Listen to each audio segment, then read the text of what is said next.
বন্ধুরা আসসালামু আলাইকুম। আজকের ব্লগে আপনাদের স্বাগত। আজকের ব্লগটা সারাদিন আমরা ডেলি কি কাজকর্ম করি, কোথায় যাই, কি কি করলাম সেগুলো জানতে হলে কিন্তু পুরো ভিডিওটা দেখতে হবে। তো সবাই আমার জন্য দোয়া করবেন এবং আমাকে সাপোর্ট করবেন। প্রিয় দর্শক, তো বন্ধুরা যে দেখুন এখান দিয়ে ভাত বসিয়ে দিয়েছি। আজকে রান্না করব হচ্ছে শাপলা। তো চলুন কি দিয়ে শাপলা রান্না করি সেটা আপনাদেরকে দেখাই। এই যে ইলিশ মাছ দিয়ে আমি রান্না করব আজকে শাপলা। তো ইলিশ মাছ দিয়ে কে কে শাপলা রান্না করেছেন সেটা কিন্তু আপনারা কমেন্টসে জানাবেন। অনেকে নাকি বলে যে শাপলা দিয়ে ইলিশ মাছ ভালো লাগে না। তো রান্না করতে পারলে কিন্তু সব রকমই ভালো লাগে দর্শক। তো এই যে এখান দিয়ে হচ্ছে শাপলা কেটে নিয়েছি, অর্ধেকটা কেটেছি আর অর্ধেকগুলো এখানে আছে, যে দেখুন। তো কাটতেছি, আরও কাটবো, এগুলো কমপ্লিট করে তারপরে মাছ কেটে নিব। বন্ধুরা এই যে শাপলা রান্না করার জন্য এনেছিল ওর আব্বু জারিফের বাবা। তো সেখান থেকে আমি এই ফুলগুলো পেয়েছি। তো আমি কি করেছি, এই যে দেখুন পানির মধ্যে দিয়ে এগুলোকে ভিজিয়ে রেখেছি। তো এগুলো এই প্রত্যেকটা যে কলি দেখছেন, এই কলিগুলো কিন্তু ফুটবে, মানে এরকম শাপলা হয়ে যাবে। তো এই জন্য আমি পানিতে ভিজিয়ে রেখেছি। তো অনেকগুলো আমি ফুল পেয়েছি, যে দেখুন শাপলা ফুল। এই যে অনেক সুন্দর। কার কার শাপলা ফুল পছন্দ আপনারা কিন্তু বন্ধুরা কমেন্টস করে জানাবেন। তো শাপলা ফুল কিন্তু আমার অনেক ভালো লাগে, আসলে সব ফুলই ভালো লাগে, সবচেয়ে ভালো লাগে গোলাপ ফুল। তো এই শাপলা ফুলও কিন্তু আমার অনেক পছন্দ। তো এই যে পানিতে রেখে দিচ্ছি, এই যে এইভাবে রাখবো।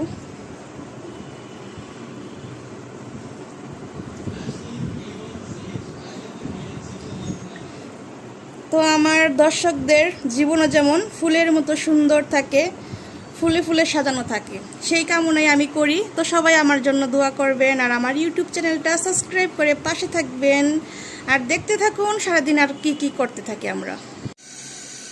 তো দর্শক এই তো এখান দিয়ে আমি শাপলা বাপে বসিয়ে দিলাম, একটু ভাপ দিয়ে নিব আর একটু সামান্য লবণ দিয়েছি যাতে পানসা পানসা ভাবটা না থাকে। তো এগুলো ভাপ দিয়ে তারপর আমি রান্না করব, আপনাদের তো একটু আগে বললাম। আর এখন ইলিশ মাছ কেটে নিব। তো এই তো প্রিয় দর্শক বিন্দু, এই যে দেখুন আমি কতটুকু পরিমাণে এটা ভাপিয়ে নিয়েছি। এই যে আপনারা দেখলে বুঝতে পারবেন, আমি কাছ থেকে দেখাই।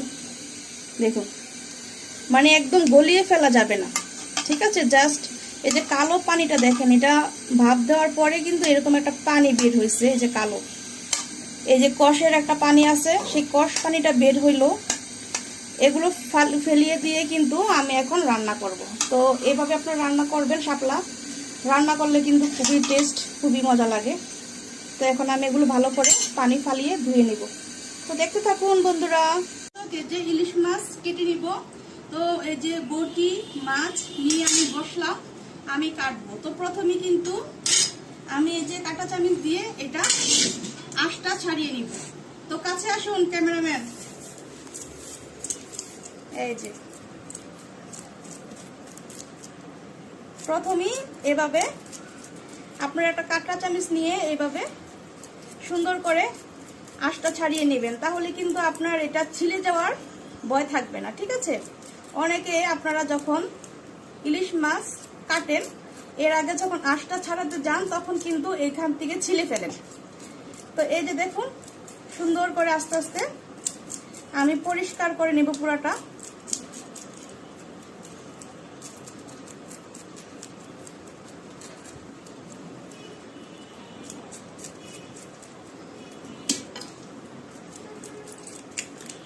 তো পুরাটা আমি সুন্দর করে ক্লিন করে নিলাম আমার ইলিশ মাছ। তো ক্যামেরাম্যান ঠিক আছে সবকিছু? তো চলুন আমরা কাটি, বিসমিল্লাহ করে কাটা স্টার্ট করি। এই যে বিসমিল্লাহ কেটে নিচ্ছি, তারপর আমি এখান দিয়ে কাটবো। এইভাবে এভাবে কেটে নিব। তো এখন আমি এই যে এটা কাটবো, বিসমিল্লাহ। তারপরে এটা ও ভিতরে ডিমও হয়েছে এটার মধ্যে, দেখেন তো যেহেতু ডিম হয়েছে তো কি করব, আমি এখান থেকে একটু কাটবো। এখান থেকে কেটে এই যে ডিমটা আমি বের করব এইভাবে।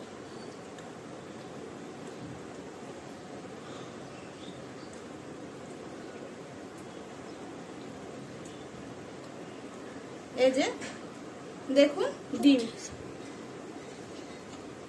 তো এখন আমি কেটে নিচ্ছি। বিসমিল্লাহ। এই যে বন্ধ করি, আইসি পেয়ে যাবো। এই যে, তো এই যে আমার মাছ কাটা কিন্তু ডান। তো এই যে বন্ধুরা মাছ কাটা ডান আমার। এই যে দেখুন মাছ কেটে ফেলেছি। তো কেমন হয়েছে মাছ কাটা দেখে আপনাদের কাছে কেমন লাগলো কমেন্টস করে জানাবেন। এই তো বন্ধুরা হলুদ দিয়ে নিচ্ছি। তো এখন এগুলো ভাজবো, এগুলো আমি ভেজে নিব। এই যে দিচ্ছি লবণ। তো লবণ দিয়ে হলুদ দিয়ে আমি একটু মাখিয়ে নিলাম। এই যে সুন্দর করে এগুলো মাখিয়ে নিব। এই যে আমার মাখা ডান। তো এখন আমি ভাজবো। তো বন্ধুরা এই তো আমার শাপলা দিয়ে ইলিশ মাছ রান্না কমপ্লিট।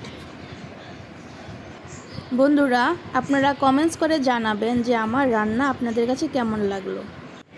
তো বন্ধুরা সবাই ভালো থাকবেন আর আমার জন্য বেশি বেশি করে দোয়া করবেন, আর আমার ইউটিউব চ্যানেলটা সাবস্ক্রাইব করে পাশে থাকবেন এবং বেশি বেশি করে সাপোর্ট করবেন। তো সবাই ভালো থাকেন, আল্লাহ হাফেজ।